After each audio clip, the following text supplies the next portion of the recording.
At this year's Philippine Toys, Hobbies and Collectibles Convention, which was held in Mega Mall last week, we saw thousands of hobbyists who took time and troop to Megatrade Hall to participate in this annual event.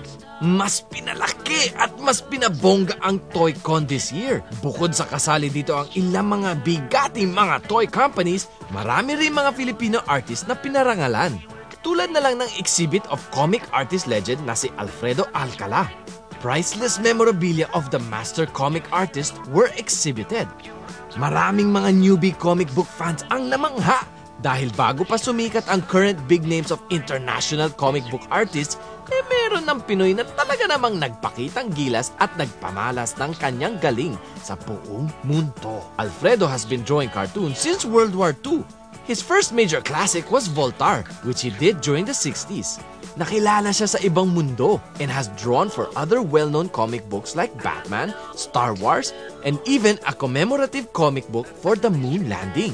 Maraming mga laruan syempre ang nagkalat at talaga namang drool-worthy ang lahat. Some of these action figures were made by our local artists, and these have also been making a mark in the international toy industry. Hindi syempre makukumpleto ang toy convention kung walang mga cosplay competition. And this year, mas lalong dumami ang mga sumali, and they really took time to make their costumes unique. The love for it actually comes from the fact that you remember some things from your childhood. If you're still a kid, then this is the best time to enjoy toys because all the toys nowadays, they're coming out, they're really very well made, well sculpted, very playable, and beautifully, affordable, beautifully crafted. And you'll find them all here at the Philippine ToyCon. The 6th Philippine Toy Convention was a success. At dahil yan sa mga sumali at dumalod dito na talagang passionate about toys. Kita-kita tayo ulit next year sa susunod na ToyCon. Makaisip na nga ng magandang pwedeng i-cosplay.